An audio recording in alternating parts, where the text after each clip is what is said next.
Assalamualaikum warahmatullahi wabarakatuh. Apa kabar semuanya? Mudah-mudahan kalian dalam keadaan sehat walafiat. Di video kali ini kita akan belajar tentang karya tulis ilmiah. Apa yang dipikirkan oleh kalian ketika mendengar kata karya tulis ilmiah? Pastinya kalian akan berpikir bahwa sebagian besar pasti akan berpikir bahwa karya ilmiah itu sangat sulit.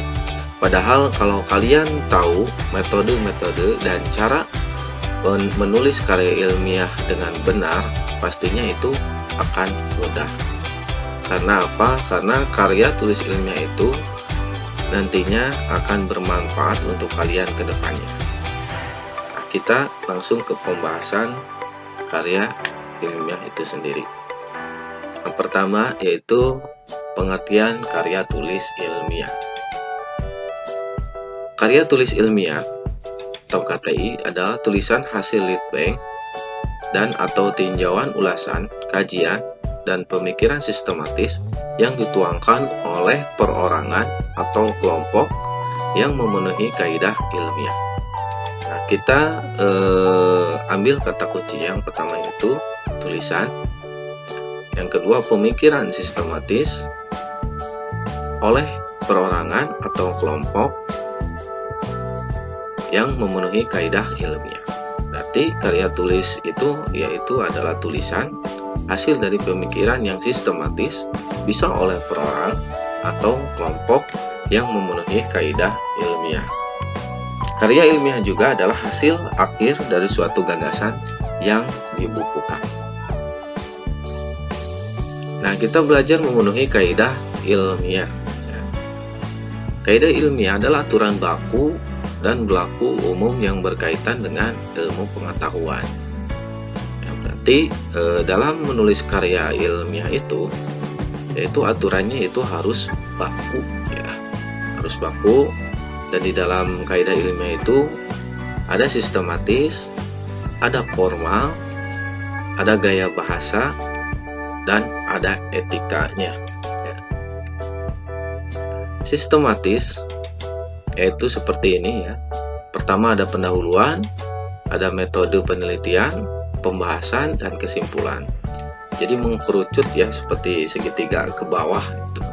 Jadi nggak boleh ketika pendahuluan langsung ke pembahasan, atau dari metode langsung ke kesimpulan atau ke pendahuluan ya. Nah, ada berikutnya adalah formal sesuai jenis KTI.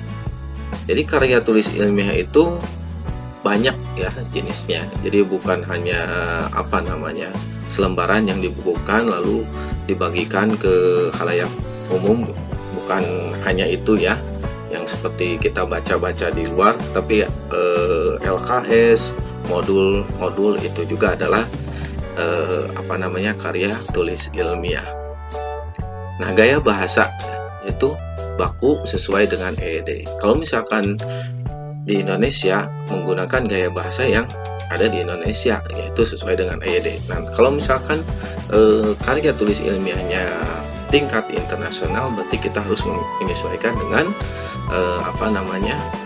gaya bahasa yang internasional juga ya. Etika. Nah, di etika ini, di karya tulis ilmiah ini, jadi etikanya tidak boleh plagiat ya. Tidak boleh meniru ya. Kita harus mempunyai pemikiran karya ilmiah yang kita pelajari, yang kita pahami, kita tuangkan, itu hasil kita sendiri. Adapun kita bisa mengutip pernyataan orang lain, tetapi kita harus menulis namanya nanti di daftar pustaka ya. Nah, ini adalah jenis karya tulis ilmiah. Yang pertama ada jenis laporan hasil kegiatan ilmiah atau laporan akhir kegiatan ya. Tulisan ilmiah seperti artikel, makalah, tulisan ilmiah populer ya, prasarana pada seminar. Nah, buku pelajaran, modul, diktat, terjemahan, dan buku. Nah, ini adalah jenis karya tulis ilmiah. Adapun kesamaan jenis karya tulis ilmiah menggunakan bukti.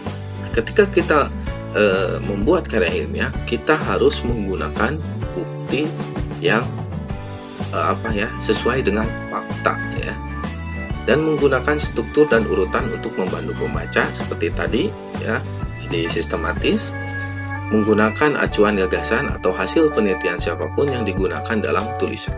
Berarti kita bisa menggunakan tulisan orang lain untuk memperkuat argumen kita. Prasyarat membuat KTI yaitu yang pertama, bahannya itu berupa ide. Yang pertama kita harus mempunyai ide terlebih dahulu ya. Yang kedua, tentunya kita juga harus memiliki kemampuan menulis yang baik ya.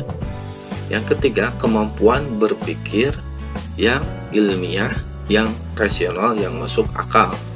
Itulah disebut karya tulis ilmiah ya. Rumus KTI yaitu ABC, accurate, brief, dan clear. Accurate berarti adalah akurat ya, akurat ya, berarti harus akurat. Brief yaitu harus singkat, tidak bertele-tele, dan clear tidak ambigu ya, kalau kita membuat karya tulis ilmiah. Nah, manfaat menulis KTI. Yang pertama, kontribusi ilmu pengetahuan. Nanti ketika kita membuat KTI, karya tulis ilmiah, kita memberikan kontribusi ilmu pengetahuan. Nanti kalau misalkan kita meninggal pun, kalau karya tulis ilmiah kita bagus ya, itu dibukukan dan itu akan dikenang oleh khalayak umum. Seperti Albert Einstein ya, dia walaupun sudah meninggal tapi ilmu-ilmunya masih bermanfaat untuk kita sampai sekarang. Yang kedua, membangun profil ya, kita akan membangun profil ya, maksudnya di sini yaitu kita akan terkenal ya, kita akan dikenal orang sehingga kita akan memudahkan hubungan dengan khalayak umum ya. Yang berikutnya, membuktikan diri. Ketika orang menulis karya tulis ilmiah, berarti kita bisa membuktikan diri kita kepada orang lain bahwa kita mampu, bahwa kita bisa, dan kita layak sebagai penulis karya tulis ilmiah. Karir. Nah, tentunya ketika kita membuat karya tulis ilmiah ya, kita itu akan dikenal oleh orang lain, dan nantinya ketika mencari pekerjaan kita akan mudah karena kita sudah bisa menulis karya tulis ilmiah. Mencegah pencurian ide. Sekian pembelajaran untuk karya tulis ilmiah. Mudah-mudahan bermanfaat untuk kita semuanya. Billahi taufiq wal hidayah. Wassalamualaikum warahmatullahi wabarakatuh.